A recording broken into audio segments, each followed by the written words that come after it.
সরকারকে বলতে চাই যে আর তাল বাহানো নয়, অতি দ্রুত জাতীয় সংসদের নির্বাচনের ঘোষণা দেন।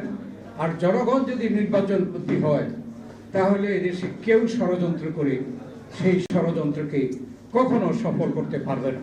এই সরকার ক্ষমতায় এসে জনগণকে আশ্বস্ত করল যে জনগণকে অতি দ্রুত তাদের অধিকার ফিরিয়ে দেবে।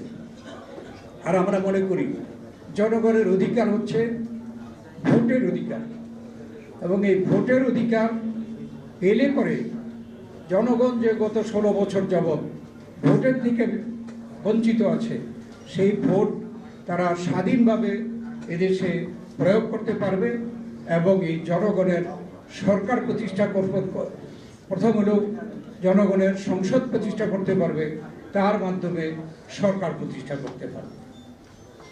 আজকে এই পদ্ধতিকে নানা উছিলায় বিলম্ব করার জন্য চেষ্টা করা হচ্ছে।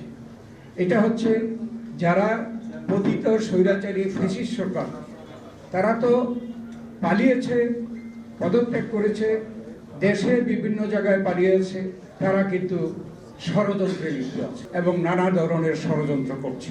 সেজন্য আমরা বলতে চাই, এই সরকার দায়িত্ব গ্রহণ করার পর থেকে বিএনপি বলছি যে অতি দ্রুত জাতীয় সংসদ নির্বাচনের তারিখ 3 তারিখ ঘোষণা করে আপনারা নির্বাচন ঘোষণা করেন। জনগণ নির্বাচন পন্থী হয়ে যাবে।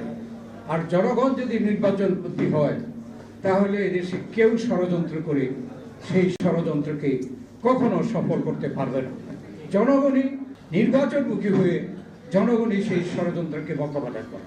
এই জনগণের কিন্তু উদাহরণ আছে। যখন জনগণ সুযোগ পেয়েছে ভোট দেওয়ার, তখন কিন্তু জনগণ ভোট দিয়ে সরকার বদল করেছে। যেমন 91 সনে বিএনপিকে ভোট দিয়ে সরকারে বসিয়েছিল। 96-তে এর আগে দেশনেত্রী বেগম খালেদা জিয়া নির্বাচনকে সুষ্ঠু নিরপেক্ষ করার জন্য তত্ত্বাবধায়ক সরকার ব্যবস্থা তিনি সংবিধানে প্রণয়ন করেছিলেন, এবং সেই তত্ত্বাবধায়ক সরকারের অধীনে 96-তে আওয়ামী লীগ ক্ষমতায় এসেছিল। আবার এই তত্ত্বাবধায়ক সরকারের অধীনে জনগণ ভোট দিয়ে 2001-এ বিএনপিকে ক্ষমতায় বসিয়েছে। তাইলে কি প্রমাণ হয়? জনগণ সুযোগ পেলে ভোট দিয়ে তারা সরকার পরিবর্তন করতে পারে।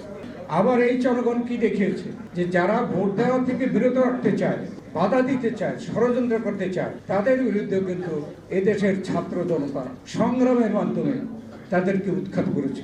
এখানে আমরা আজকে ওনার স্মরণ সভায় সরকারকে বলতে চাই যে আর তাল বাহানো নয়, অতি দ্রুত জাতীয় সংসদের নির্বাচনের ঘোষণা দেন।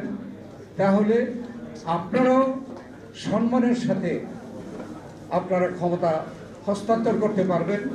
জনগণ এদেশে এই ষড়যন্ত্র থেকে রক্ষা পাবে।